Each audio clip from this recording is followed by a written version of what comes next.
আজ পবিত্র শবে বরাত। শাবান মাসের ১৪ তারিখের এই রাতে সুন্নি আকিদার মুসলমানরা বিশেষ ধর্মীয় ভাবগাম্ভীর্যের মধ্য দিয়ে রাতটি পালন করবেন। শবে বরাত উপলক্ষে আজ দেশের বিভিন্ন এলাকায় সুন্নি পরিবারগুলোতে হালুয়া ও রুটি তৈরি করা হচ্ছে। অনেক পরিবার ঘরে ঘরে এসব খাবার তৈরি করে আত্মীয়স্বজন ও প্রতিবেশীদের মধ্যে বিতরণ করছেন। সকাল থেকেই বাজারে সুজি, চিনি, ময়দা ও তেলের চাহিদা ছিল লক্ষণীয়। স্থানীয়দের সঙ্গে কথা বলে জানা গেছে, শবে বরাতকে কেন্দ্র করে হালুয়া ও রুটি তৈরির এই চর্চা দীর্ঘদিনের সামাজিক ও ধর্মীয় সংস্কৃতির অংশ হিসেবে প্রচলিত।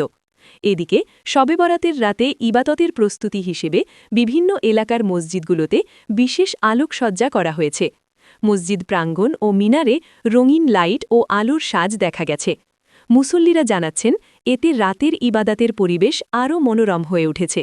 শবে বরাতের রাতে মসজিদগুলোতে নফল নামাজ, কুরআন তিলাওয়াত ও দুয়ার আয়োজন থাকবে। অনেক মুসল্লি আজ রাতে মসজিদে অবস্থান করে ইবাদত করার প্রস্তুতি নিচ্ছেন।